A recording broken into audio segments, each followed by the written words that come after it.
Hi guys, this is Christine at siptalklearn. Thank you so much for joining me today. It's been a really challenging day for me. I woke up with a really lingering headache, which just didn't want to go, and I knew I needed to record a video for you guys today. And I had to just push through all that, and I'm here right now. Today's conversation is all about dare and how dare looks like in your life and what is hindering you from pursuing the daring situations that are being brought up into in your life right now. So I want to give you guys a few minutes to grab yourself a cup of coffee, a cup of tea, or whatever it is that warms your heart, and join me over here. Let's get started. Okay, guys. So when I think about dare, I think about my childhood because as a child, and I think you went through the same thing, we often dared each other to do crazy things. I mean, the dares were so crazy that they would get your heart pumping up, and you would just, pump yourself up and do it. Because most of the time, our dares came with something, a consequence. If you didn't follow through the dare, then maybe that week you're gonna be someone's, you're gonna carry someone's backpack to school. You're gonna do something crazy that no one wanted to do. So we ended up really finding it within ourselves to really do the dare. And so when I think about dare, I think about that child in me that was so bold, that was so free of any fear, that could accomplish things that look so impossible. And so, and then I look back and through life and figured, oh my goodness, as we were growing older, fear became bigger and bigger and bigger, and dare became smaller and smaller and smaller. And so right now, as an adult, if you dared me to do something that you would have dared me to do as a child, I probably would be much more hesitant to take you up on your dare. So I want us to look at dare. Dare is a good thing. I believe that life in itself is a dare on its own, and every day life is presenting us with situations where we need to take up life on a particular dare in our lives. So what does dare look like for you? For all of us, dare might look so different.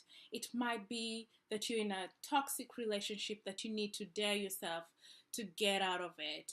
It might be that you have been really, I can't even talk. It might be that you are living an unhealthy life with unhealthy eating habits, and inside of you, you've been burning up to go to the gym.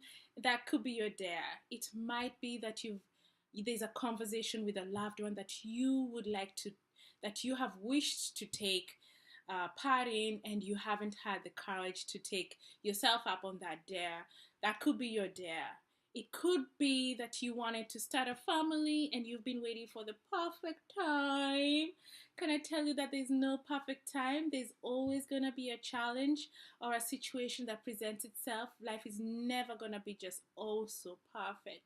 So can I tell you that if that's your dare, can you just look at yourself and just go forward with it?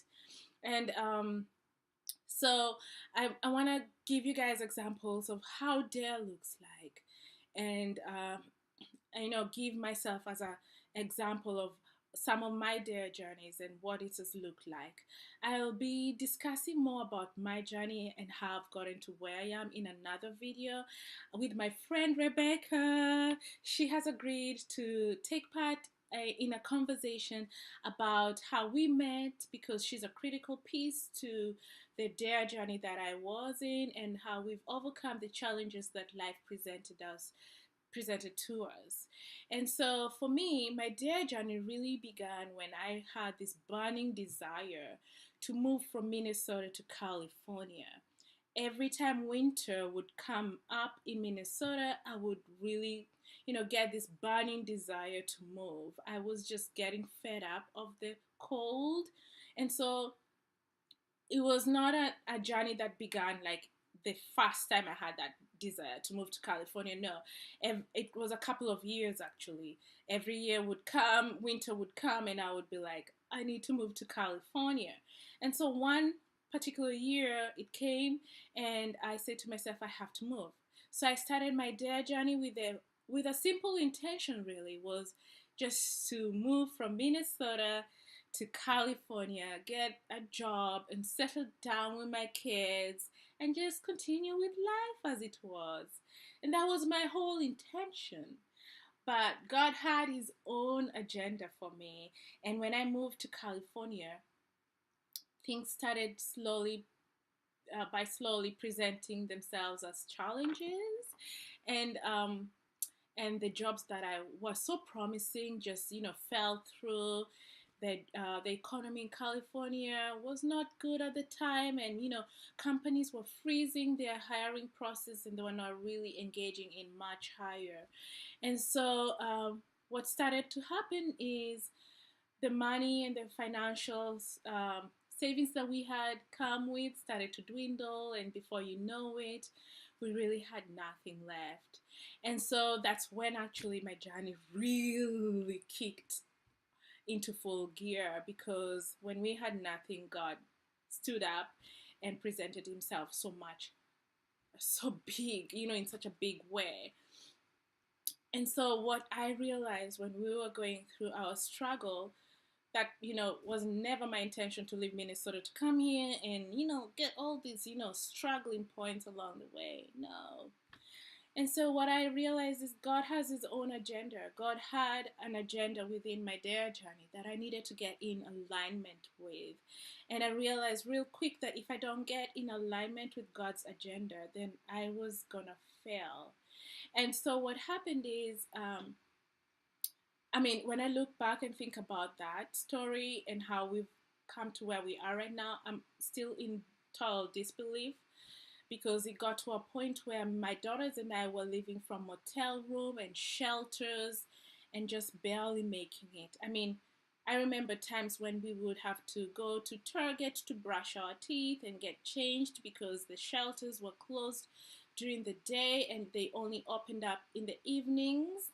And so during the day, we would spend a lot of time in the library with my kids. So my kids developed a love for reading at that point. Good things do happen. And when I got into alignment with what God was doing in my life, I realized that God wanted to open up my eyes to an even greater possibility than I had imagined or envisioned for myself. So what happened is God put a desire to go and help those who were struggling like myself. So I got connected with churches who were doing homeless ministry, and we would go with the church and I would minister. Me and my daughters would go there, feed the homeless and minister to them, and then I would give them the big bombshell and tell them, guess what? I am just like you. I am homeless. And while I may not look like it, I truly am. After I leave you right now, I'm going to figure out what we're going to do for the rest of the day because the shelters are closed. And then I'm going to find my way to Salvation Army in the evening, or find my way to the motel if we're staying in a motel that day. And they would be in total disbelief. They wouldn't believe that it was possible to go through what they were going through and still be of help to someone else. And so what happened is I started encouraging them, and they got encouraged and inspired to continue fighting that fight, and even to leave the current situation that they were in. And what God started to do in my life, I realized quickly, was bigger than what I could have ever done for myself. And He started getting me to a point and molding my heart to a point where my heart ached for what ached in His heart. And He opened up my eyes to see so many other things going on in the world. So real quick, what happened is we moved, God started promoting and, really restoring back our lives into order, because now we were in alignment with His will, and we were accepting the lessons that He wanted to teach us along the way. And so what we started off with motel rooms and shelters, and then God said, hey, I'm gonna get you to a transitional home and to give you more stability over there. And so what started off as a homeless shelter moved to a transitional home living, and then before you know it, we were good enough to get our own apartment, and then before you know it, within 2 years, we were good enough to own our own home. And when you look at what God did in a matter of I mean, that journey started in 2009, and we bought our home in 2014. So God did great things. I mean, I never, when you look at my diary, I knew I wanted to own a place, but I'd given myself maybe 10 years to get there. It was not as quick as it came. But I truly believe because we got in alignment with God's agenda, He made our dare journey that much more interesting, fulfilling, and we left that dare journey having received our purpose in life. And I knew without a doubt that God had called me to serve the less fortunate in the society and to just encourage people and empower them with the word of God and let them know that God is with them. So I found my identity through that journey. And it's so beautiful to see that what I had set out to do, God had greater plans for me, and I would never have gotten where I am if I hadn't gotten in alignment with the alignment with God's agenda for my dare journey. And so when we got more stable, we started sponsoring children. So me and my kids, we sponsor two children with Compassion International, one in Kenya, one in India. We started getting involved, and God started opening our eyes to the injustices in the world. We started supporting organizations like Red Cross, International Justice Mission, and advocating for those who don't have a voice. And so we really started living in a life where life was just more than us, and life was just beyond us. It was more than what we wanted for ourselves. Life was more than just living for what we desired out of life. Life was about giving back. And so through our dare journey, we've been able to give back. And, when you sometimes set out to give, you actually receive more than you give. Like my sponsor children have given me more than I've given them. Um, Serving and being an advocate for the injustices like human trafficking and slavery and all that stuff have given me more than I feel like I've given to them. And so whatever your dare journey looks like, I would like you to pursue it in various ways by first looking at it and finding out what exactly that dare is, and then what steps are necessary for you to start, fulfilling that dare. So, when you look at dare too, as a little child and as you grow up, and even now as an adult, there are certain people that you just want to dare to be like. When you see people so successful, I think about TD Jakes, I think about Warren Buffett, I think about Bill Gates, these big moguls who made it, and you just aspire to be like them. You may not want to do what they have done in life, but you aspire to have that level of success. When you think about it, if I was to have all these people in a room to hold a conversation with them, I bet you they will tell you that they had to take life up on its dare, that they had this burning desire within them, that they had to dare to find the steps necessary to fulfill their desire. And so each and every one of them has a journey. And in that journey, there are some valleys that they've had to overcome to get to the top. And now other people are aspiring to be who they are because they dared to be more than just what the status quo had presented to themselves. They pushed themselves beyond the limits that they had ever set for themselves, and they saw that they had something greater than what they thought they are. And really, life is all about change. It's about dare. When I think about life in itself is a dare. I've said that, yeah. And life every day will present for you opportunities to dare to do something.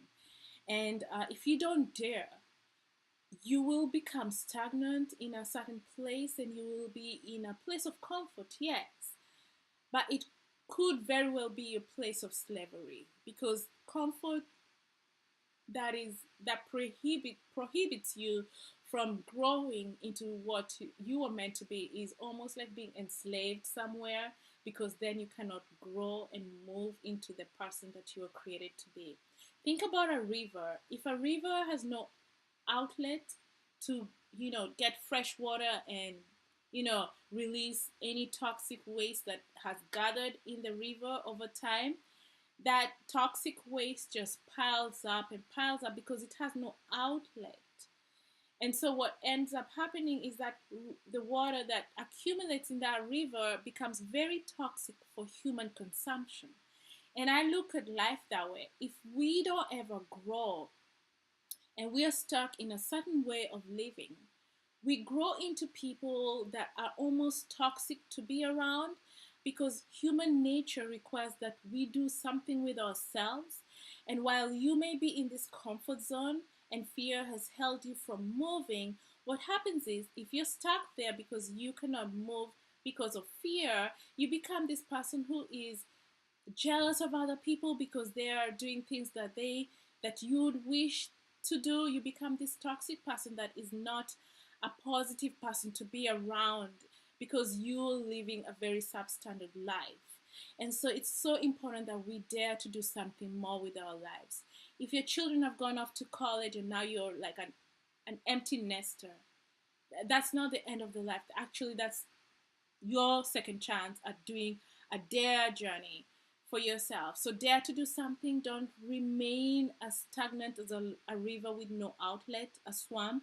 That's a swamp, yeah, with no outlet. And because as you stay in that situation, you become a toxic person to be around. And one day you'll blow up.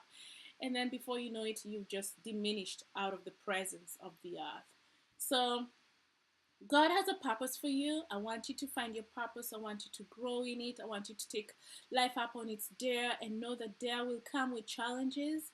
But if you align yourself to God's will over your life, if you allow Him to journey you through your dare, then you'll come out much stronger. I personally would not dare to do something right now in my life without God by my side, because I know I'll fail.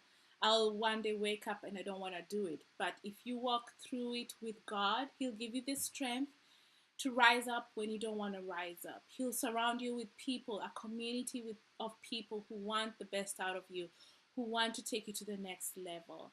So, as always, I love you. I want to hear from you. I want to hear about your dare journeys, what you're doing, any struggles you have, any prayer requests. We're here for you. And I love you lots. Keep sipping on your coffee or your tea and stay warm if you're in a cold place, and have fun, enjoy, and dare to be more than who you are. Love you lots. Bye.